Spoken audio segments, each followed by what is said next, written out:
afternoon. My name is Tim O'Rourke, and I'm delighted to return to Westminster, Canterbury, if only virtually. I regret that we can't be together in person because truly you are my favorite students, and I will miss seeing you and chatting with you, and I will miss your probing questions. Before I begin, I do want to wish each of you safety and good health in the days and weeks ahead. Today's talk is the first of 4 on American politics, and I hope that you can be with me for all 4 of these presentations. The theme builds on the wedding day tradition. Slide. Something old, something new, something borrowed, something blue.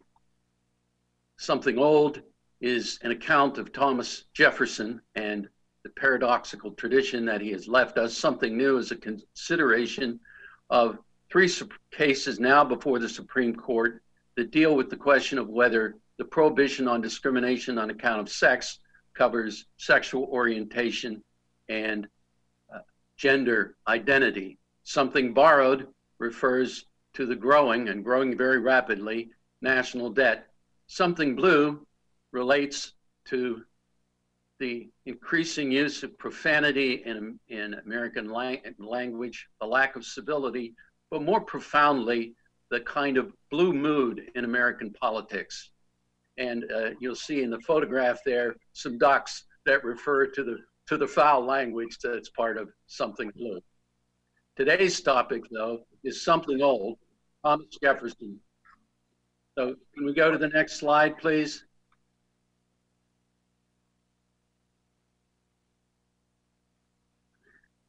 Before we get to Jefferson, I do want to suggest that something old, something new, something borrowed, something blue does have some questions that bring together the different presentations. And these big questions are, was America well begun?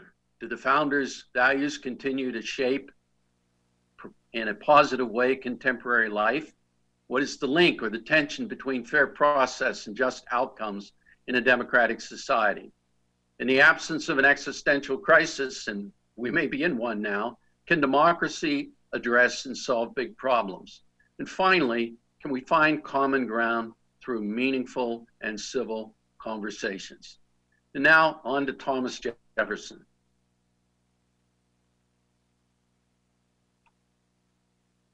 Jefferson, as the slide suggests, presents something of a paradox. He is a source of reverence, and you see pictured there the Capitol in Jefferson City, Missouri, the statuary of Thomas Jefferson. Obviously, the Capitol is named after Jefferson.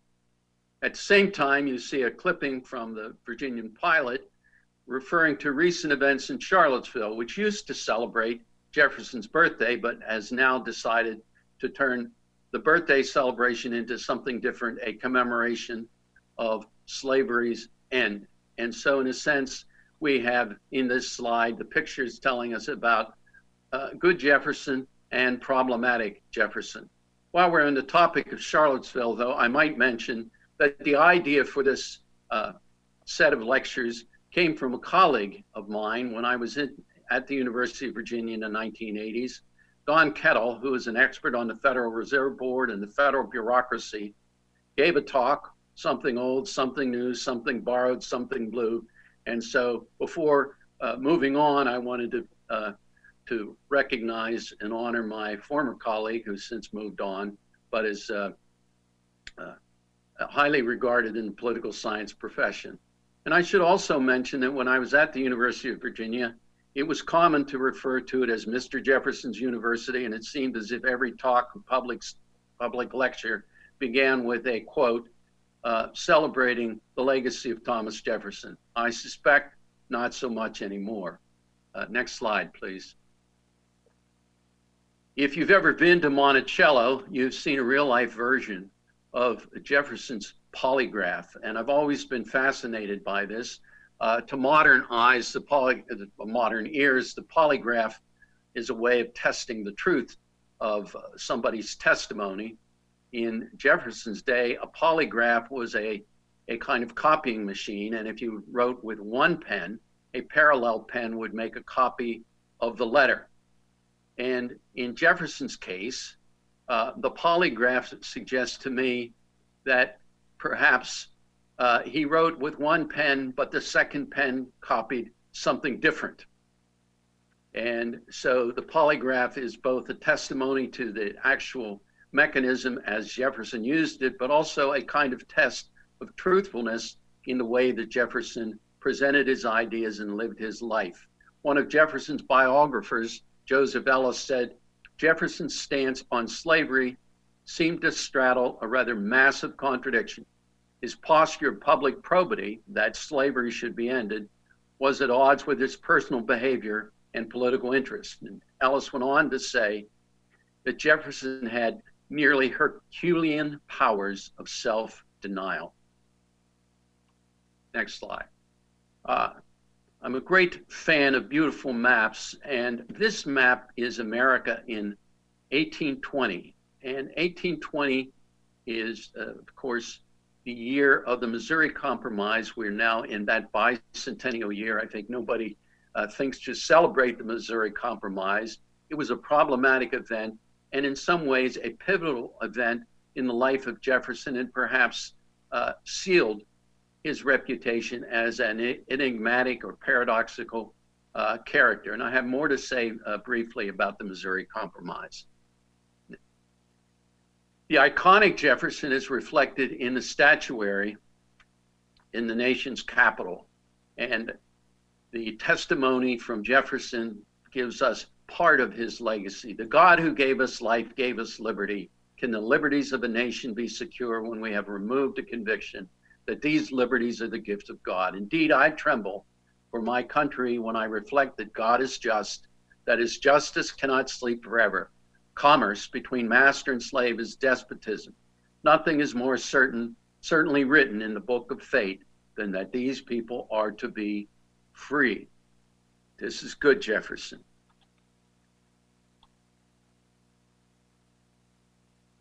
On the other side, there's a fairly recent book by Henry Weinsack, a very good book, Master of the Mountain, Thomas Jefferson and His Slaves. And Weinsack really characterizes Jefferson as a malevolent personality, and he illustrates this through multiple observations, and I've listed some of them. Weinsack writes, Jefferson animates the paradox between the values of the Declaration and slavery. Somehow he rationalized an abomination to the point where he made slavery fit into the national enterprise.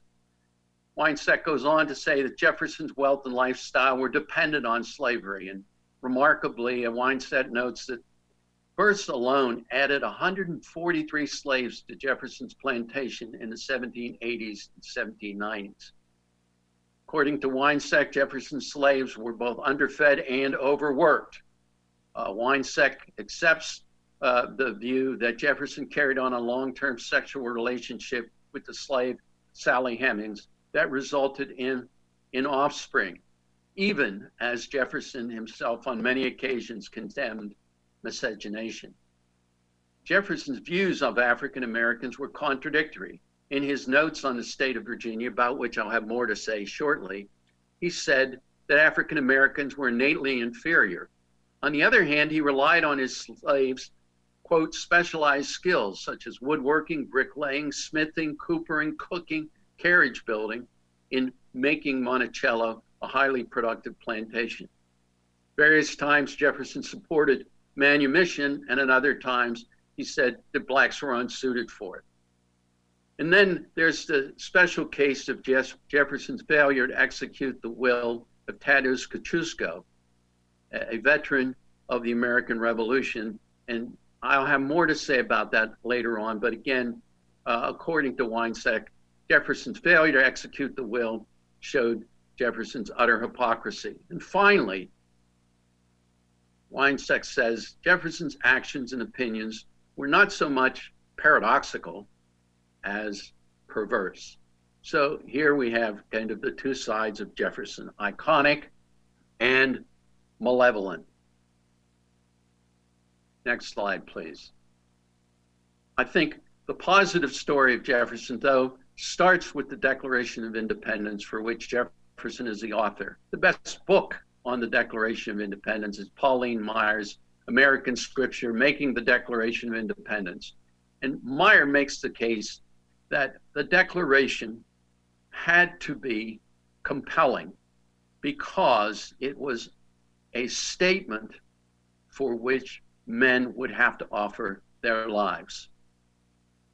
And Jefferson, of course, was the principal author of the Declaration, which really reads as a preeminent statement for universal freedom and equality. And even before the Declaration of 1776, Jefferson had distinguished himself as an advocate for liberty, equality, and for emancipation. Next slide, please.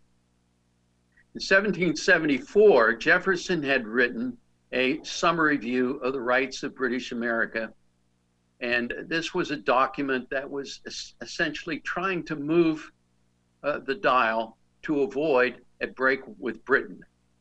And it's this document that gave us the famous line from Jefferson, "The God who gave us life gave us liberty at the same time."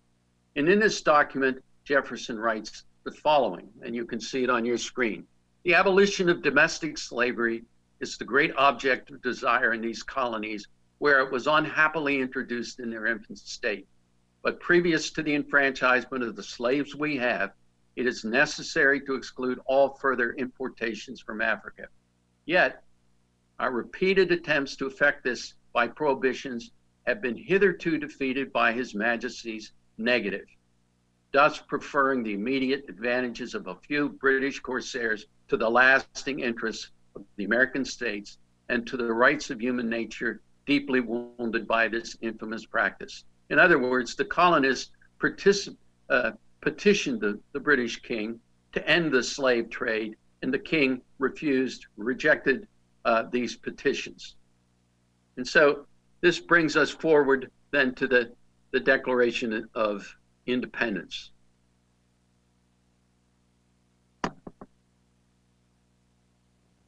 With which you're all familiar.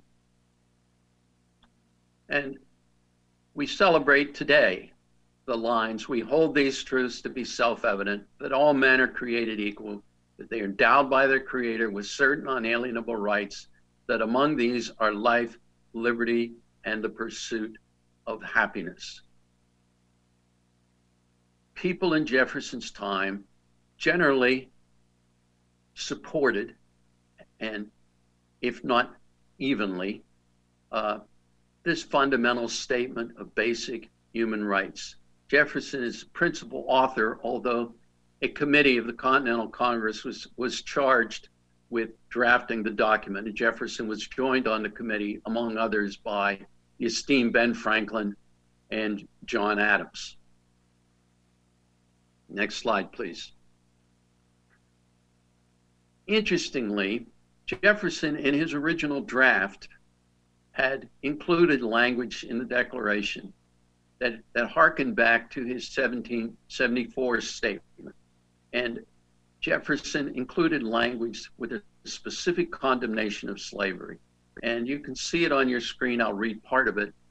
He being the king, he has waged cruel war against human nature itself, violating its most sacred rights of life and liberty in the persons of a distant people who never offended him, captivating and carrying them into slavery in another hemisphere, or to incur miserable death in their transportation thither.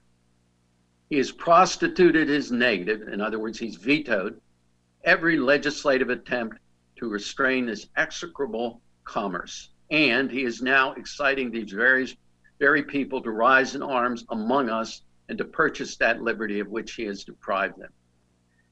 That passage is a reference to the efforts of Governor Dunmore to mobilize the slaves in Virginia to participate in support of the British and against the rebellious colonists. At any rate, this language did not find its way in the Declaration because it was opposed vehemently by the delegates from South Carolina and Georgia. But here again, we have Jefferson making a profound statement against slavery. Next slide, please.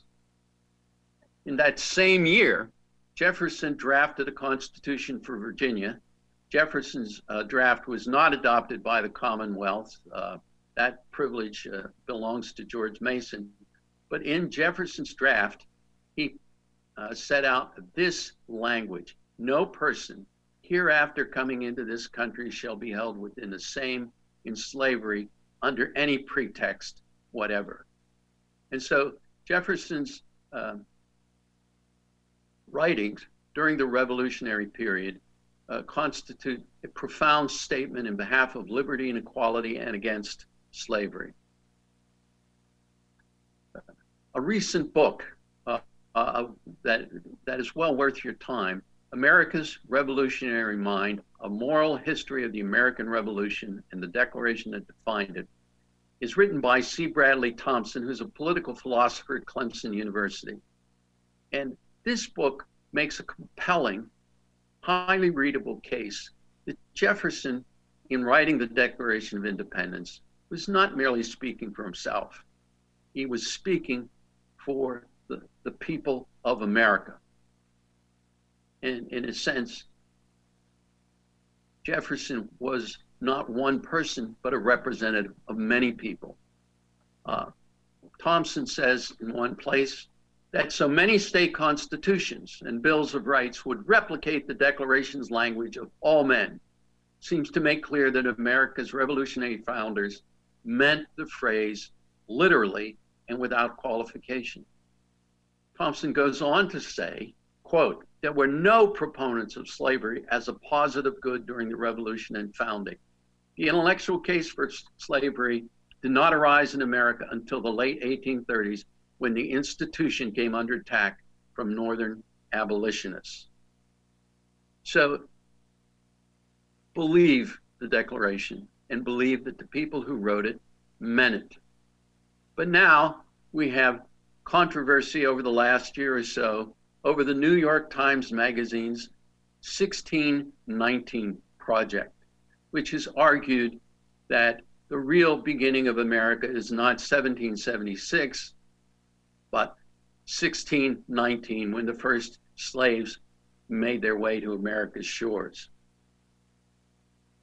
Time does not permit an elaborate back and forth over the controversy that this project and the initial article in the New York Times Magazine has generated. And I've referred, for those of you who want to follow up, to pieces by Adam Serwer, Leslie Harris, and John Turner in various articles that are available online. But it's very clear, and the Times has conceded this, that slavery was not the primary reason for the American Revolution, which was the contention of the original article. And in fact, for most Americans, slavery was not a driving force behind the revolution. And for many Americans, perhaps the majority of Americans, the expectation was that slavery was odious and would go away. And I have more to say about that shortly.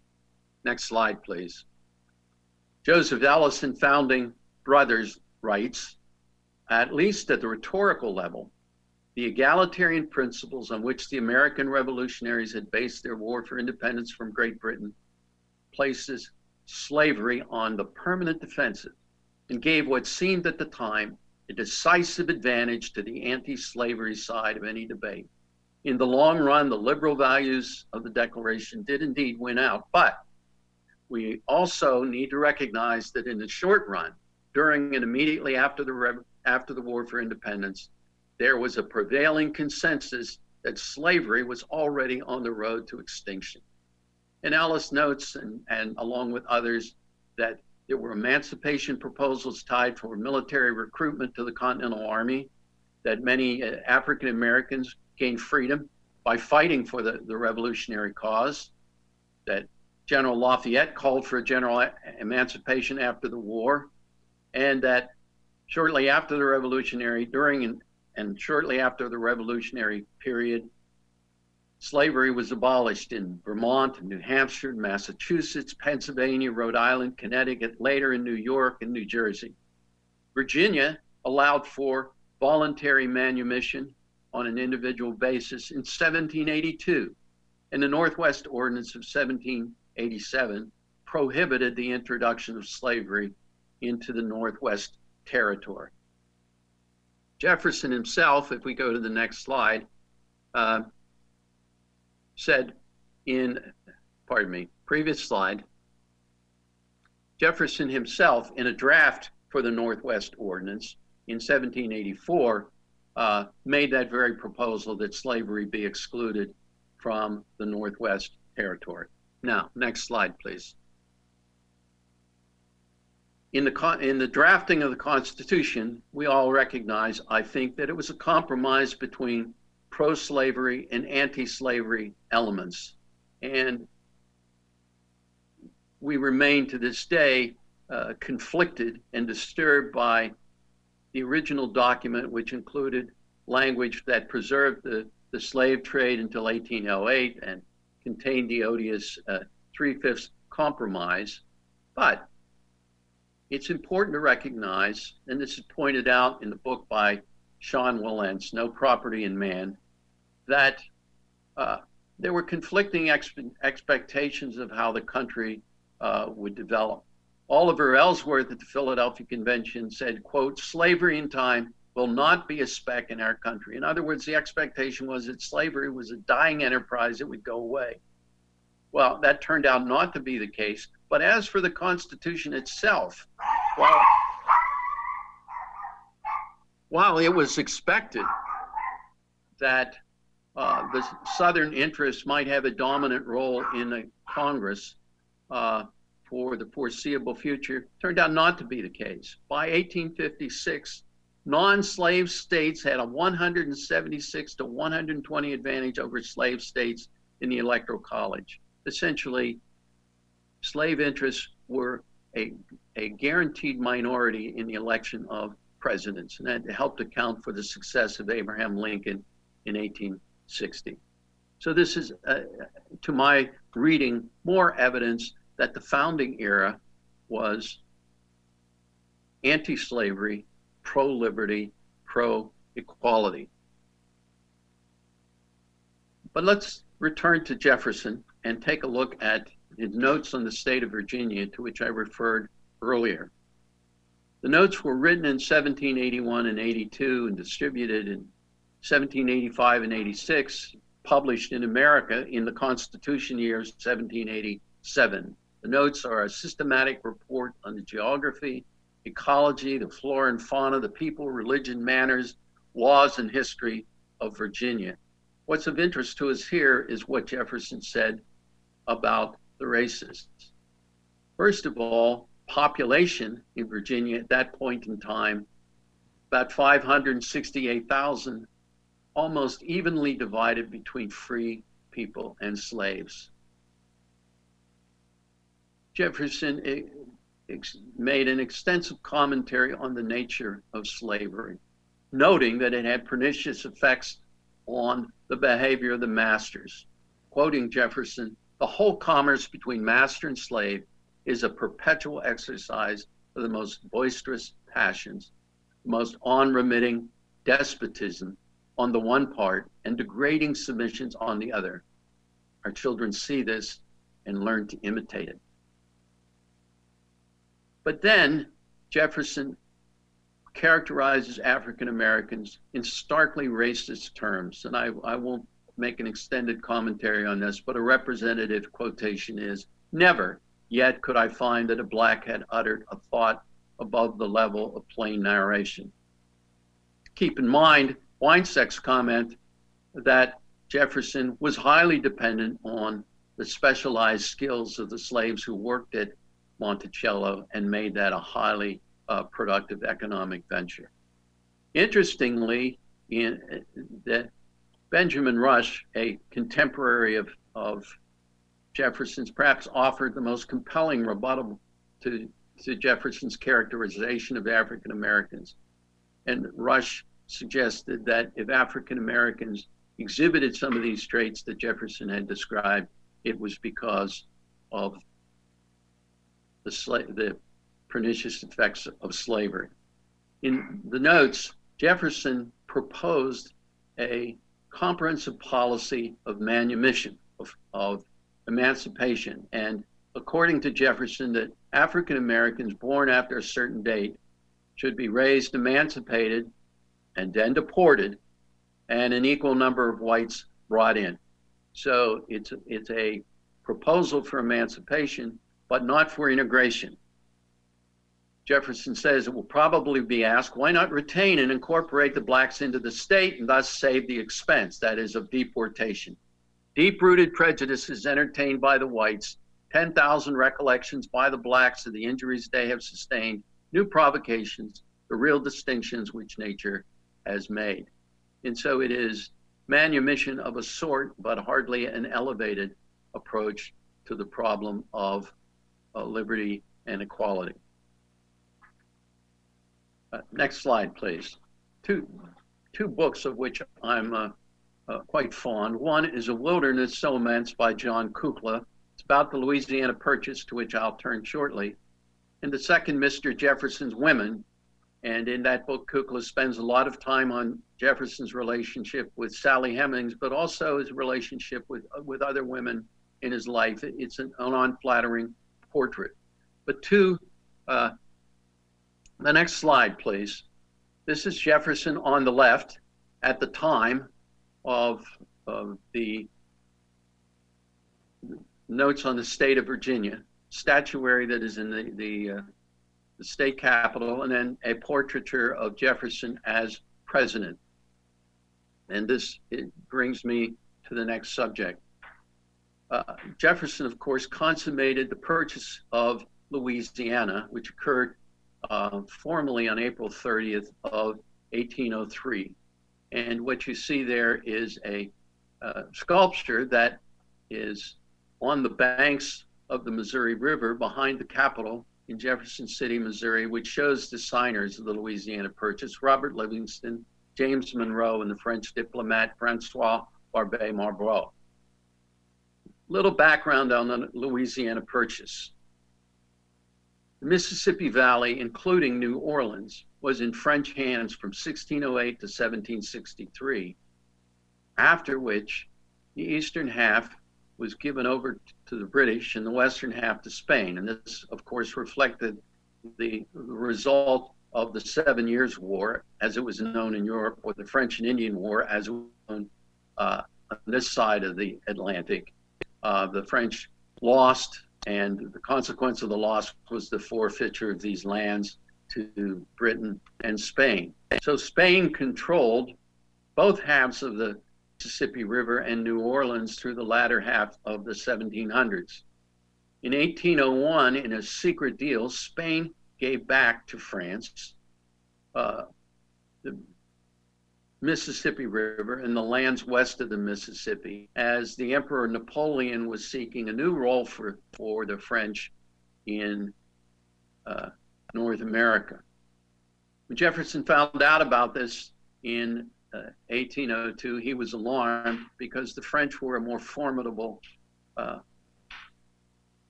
force than Spain, and in particular, Jefferson was concerned about French control of New Orleans. As it turned out, French dreams of a major new presence in North America were undone by a calamitous slave rebellion in San Domingo, or Haiti as we know it. In an effort to put down a slave rebellion in Haiti, the French suffered some 60,000 casualties in 1802, 1803. And this made Napoleon receptive to the idea of selling Louisiana, not just New Orleans, but the entire landmass drained by the Mississippi River. And Jefferson seized on that occasion to buy Louisiana. Next slide, please. There you see pictured the Gateway Arch at the Jefferson National Expansion Memorial. The arch, of course, is in St. Louis, and St. Louis was considered the gateway to the West, and really the gateway to the lands that are the Louisiana Purchase. The Louisiana Purchase consisted of all the western lands drained by the Mississippi River and its tributaries. Interestingly, the signers of the Louisiana Purchase really only had a clear idea of the eastern border, 2,350 miles long. They did not have a clear idea of the topography, the occupants, or the accessibility of that western landmass, which doubled the size of the United States. Jefferson thought that there would be a new land passage to the Pacific, not really knowing how formidable the Rockies would be. Beyond this, the United States was not really prepared in any meaningful sense to exercise what we might say ordinary governmental control over the Louisiana Purchase. The Louisiana Purchase would have a profound impact on the American constitutional system, and more consequentially on the problem of slavery. Next slide, please. This map gives you a clear sense of the Louisiana Purchase. Interestingly, when Jefferson was presented the opportunity to buy Louisiana, he had to move quickly. His first sense was that he would need a constitutional amendment authorizing the purchase of Louisiana. And in fact, he drafted 3 versions of the constitutional amendment. But he rethought it, consulted with advisors, and recognized that an amendment was highly problematic. Suppose he bought Louisiana and the amendment that would then have failed of ratification. What could he do? It would have condemned him as somebody who had acted outside his constitutional authority, and there would be no possibility of giving the land back. So Jefferson abandoned the idea of the amendment. Interesting, because Jefferson was known in his time as a strict constructionist, meaning that if the power wasn't in the Constitution, the president or the Congress couldn't exercise it. Well, in this case, Jefferson thought the deal was too good. Commentary on the Louisiana Purchase is nicely capsulized by Frederick Jackson Turner, one of the great historians of all time. He said, "The effect of bringing political unity to the Mississippi Valley by the Louisiana Purchase was profound. It was the decisive step of the United States on an independent career as a world power, free from entangling foreign alliances. The acquisition of Florida, Texas, and the far west flowed naturally. Not only was the nation set on an independent path in foreign relations, its political system was revolutionized, for the Mississippi Valley now opened the way for adding state after state, swamping the New England section and its federalism. The doctrine of strict construction had received a fatal blow at the hands of its own prophet," that is Thomas Jefferson. And so the Louisiana Purchase marked a substantial enlargement of presidential power. Interestingly, Jefferson kind of dreamed big about how the purchase would affect the development of America. And he described the possibility of an empire of liberty in which the country would proceed by developing a number of small democracies on little Virginias, if you will, that might or might not be attached to the United States. And Jefferson said it wouldn't matter because the people who would settle the West would share the values of Americans. But he also envisioned, at least initially, a kind of grand sorting out. He thought that the whites who occupied the Louisiana Purchase could come east and fill in the less densely populated areas of the east, and the Native Americans could move west. And he also thought that the Louisiana Purchase might mitigate the problem of slavery because African Americans would be diffused over a much larger land area. But these were kind of fantastical ideas that were, I would say, poorly formed and reflected a poor understanding of the Louisiana Purchase. And Jefferson himself had never been west of the Alleghenies. So the significance of Louisiana comes to, in the life of Jefferson and in the nation, comes to a head with the Missouri question. And already the Louisiana Purchase had provided for the expansion of slavery because Louisiana came into the country as a slave state in 1812. But the question presented by Missouri was whether Missouri would come in as a free state or a slave state. And the view in the Congress seemed to be that there should be an end written to the expansion of slavery. And Jefferson wrote to John Holmes on 20th of April, 1820, the Missouri question, like a fire bell in the night, awakened and filled me with terror.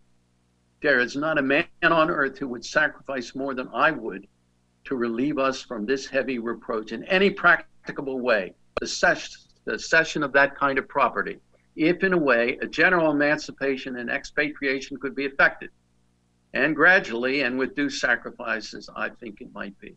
But as it is, we have the wolf by the ear, and we can neither hold him nor safely let him go. Justice is on one scale and self-preservation in the other. And so Jefferson suggests that we ought to end slavery, and on the other hand, he can't figure out a way by which it might be done, because the wolf by the ears suggests that on one hand, justice requires freeing the slaves. On the other hand, self-preservation, which is a fear of slave uprising, would argue against a plan of emancipation. Jefferson goes on to say, one thing I'm certain, that as the passage of slaves from one state to another would not make a slave of a single human being who would not be so without it, so their diffusion over a greater surface would make them individually happier and proportionally facilitate the accomplishment of their emancipation. And so here Jefferson is essentially arguing for the expansion of slavery, somehow in the interest of emancipation. It should be clear that Jefferson's view ultimately was that Missouri should get to come in as a slave state, that Congress should not be able to control the status of Missouri one way or the other.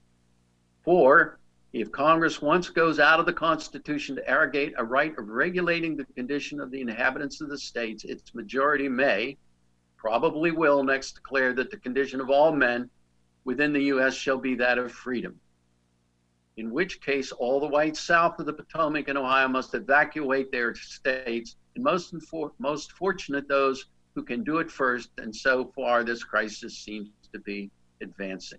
So this is Jefferson again seeming to argue against emancipation and arguing against congressional intrusion into the status of Missouri. Well, in the event, Missouri came in as a slave state, Maine came in as a free state, a balance was struck, but until from 1820 until 1860, American politics would be dominated by the question of where slavery would go. And so in a sense, Jefferson, whose iconic status begins with the Declaration of Independence, declines to this more problematic or even a malevolent characterization that emerges from his role as a commentator than as an ex-president in the Missouri Compromise. Joseph Ellis comments on the meaning of the Missouri Compromise. Neither the Revolution nor the infant Republic could have succeeded without the support of the Southern states. So Adams, that is John Adams, had deferred to the Virginians to assume leadership of the anti-slavery movement. By 1820, it was abundantly clear that they had failed in this mission, with Jefferson himself the most visible symbol of the failure. And as a personal sidelight to this public failure of Jefferson, I bring you back to the case of Tadeusz Kościuszko, who was a Polish military engineer who came to the United States, served in the American Revolution with great distinction. Pictured there is a statue of Kościuszko, which you can find in Washington, D.C. And Kościuszko is the subject of a very interesting biography by Gary Nash and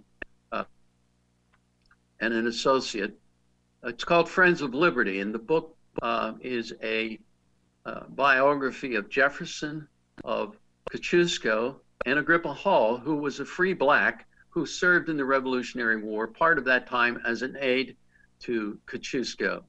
The interesting thing is that because he had served so honorably, Kosciuszko was given a substantial pension by the United States of America, and he provided in his will that most of the pension would go to the education and manumission of as many slaves as that pension would support. And Jefferson agreed to be the executor for Kosciuszko's will. And here's Jefferson himself. When he left the United States in 1798, he left in my hands an instrument giving, after his death, all his property and our funds, the price of his military labors here, to the charitable purpose of educating and emancipating as many of the children of bondage in this country as it should be adequate to. At that time, I had strength and vigor of mind sufficient to undertake the execution of his philanthropic views. But the 20 years elapsed since that time now weigh on me so heavily that it would be imprudent for me to undertake a business of so long execution.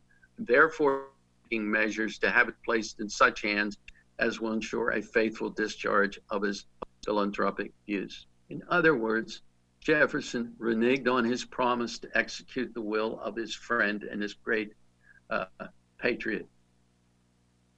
And in fact, the will was never devolved onto the promised beneficiaries. So slaves were never freed and educated as Kosciuszko had hoped. And this was a kind of a personal failing that illustrates some of the larger public failings of Jefferson with respect to the slave question. Next slide, please. It seems appropriate as a bridge from Jefferson to the Civil War and to our own time to see the comment of Alexis de Tocqueville, who came to the United States in the 1830s. His travels across the country included a stop in Norfolk. And Tocqueville, in that point in time, could foresee the possibility of civil war. He writes, "When I contemplate the condition of the South, I can discover only two modes of action for the white inhabitants of those states, namely either to emancipate the Negroes and to intermingle with them, or remaining isolated from them to keep them slaves as long as possible. All intermediate measures seem to me likely to terminate, and that shortly, in the most horrible of civil wars, and perhaps in the extirpation of one or the other of the two races. Such is the view that the Americans of the South take of the question, and they act consistently with it. As they are determined not to mingle with the Negroes, they refuse to emancipate them." Next slide, please. It's useful to recall that the founding era was almost formally in favor of emancipation, and there was an expectation that emancipation would occur in due time. But in point of fact, after the founding era, support for equality of rights diminished. And I've inserted this slide that looks at what was happening generally with the matter of suffrage. And over the course of the 19th century, generally, white male suffrage was expanded to include all white men without regard to property or any other qualification. And so you can see in this graph, percent of states with property requirements for suffrage, almost 80% in 1790, down to 10% in the middle of the 1850s. But at the same time, states were adding racial exclusions that prohibited free blacks from voting. By 1855, 25 of 31 states had such exclusions. Only 3 of 13 states had these exclusions by 1790. Insight into the nature of America in the 1850s is provided in the Lincoln-Douglas debates, which draw clear lines of demarcation that lead to the Civil War. Stephen Douglas said, I hold that the government was made on a white basis by white men for the benefit of white men and their posterity forever. In my opinion, the signers of the Declaration had no reference to the Negro whatever. When they declared all men to be created equal, they desired to express by that phrase, white man. But Lincoln's response was one we would appreciate. I think that the authors of that notable instrument intended to include all men. They did not mean to assert the obvious untruth that all men were then actually enjoying that equality, nor yet that they were about to confer it. In fact, they had no power to confer such a boon. They meant simply to declare the right so that the enforcement of it might follow as fast as circumstances should permit. They meant to set up a standard maxim for a free society which should be familiar to all and revered by all, constantly looked to, constantly labored for, and even, though never perfectly attained, constantly approximated, and thereby constantly spreading and deepening its influence and augmenting the happiness and value of life to all people, of all colors, everywhere. The fathers of this government placed slavery where the public mind did rest in the belief that it was in the course of ultimate extinction. Next slide. Lincoln would later say, I never had a feeling politically that did not spring from the sentiments embodied in the Declaration of Independence. That feeling, of course, would lead to the Gettysburg Address.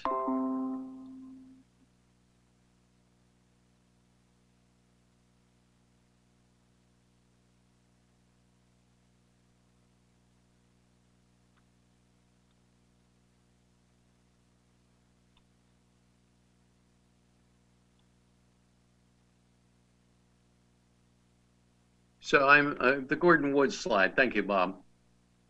Wood writes, although it took courage for young Jefferson, raised in a slave society, to speak out against the institution, there's ultimately no defending Jefferson on slavery or race.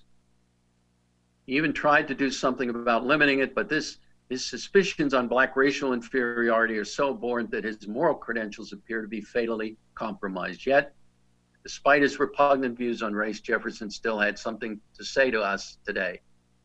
And as it would say to Lincoln. Next slide. Lincoln once said that America was founded on a proposition that was written by Jefferson in 1776. We really founded on an argument about what that proposition means. And of course, with the coming of the Civil War, Virginia provided one of the first beacons of the end to slavery as slaves fled to Fortress Monroe. And this is a period piece that shows the fortress. And here is Lincoln in Gettysburg in a timely caricature of that great speech, which begins with a reference to the Declaration.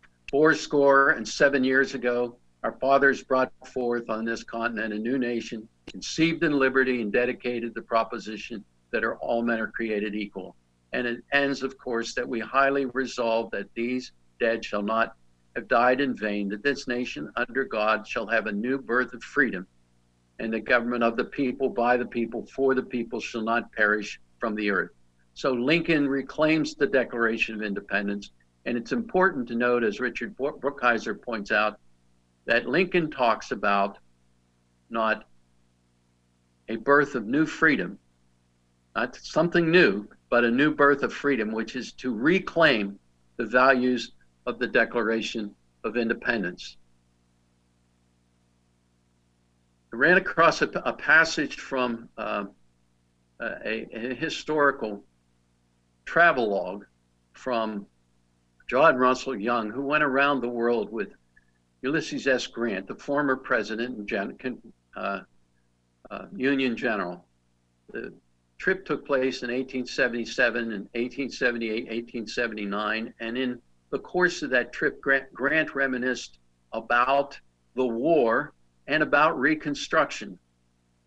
And Grant said, looking back over the whole policy of Reconstruction, it seems to me the wisest thing would have been to have continued for some time military rule. The Southern people have nothing to dread more than the political triumph of the men who led them into secession.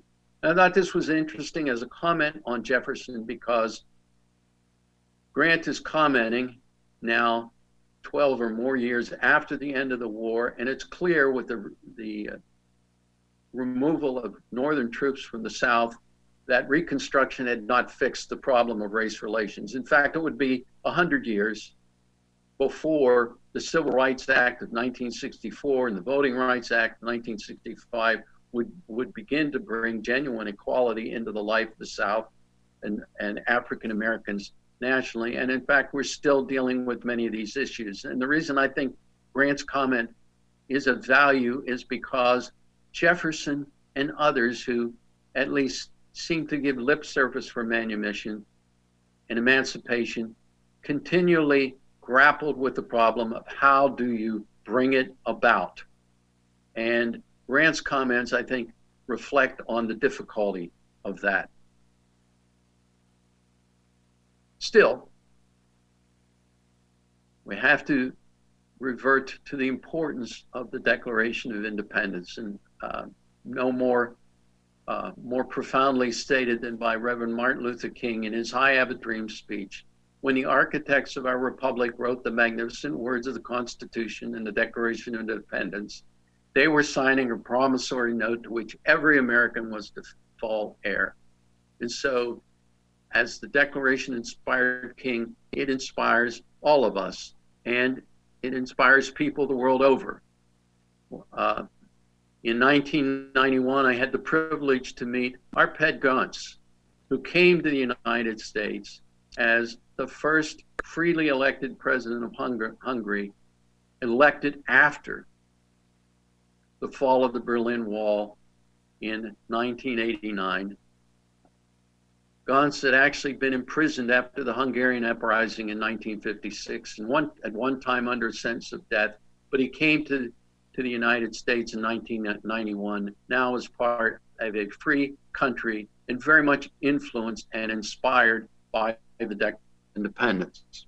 And so how I want to conclude is by saying that Jefferson's ideas, his ideals, transcend his personal example. We often say that the United States is a government of laws, not of men. And so it is, we should say, that our nation is one of ideals that rise above the limits and the foibles of the people who advocate for them.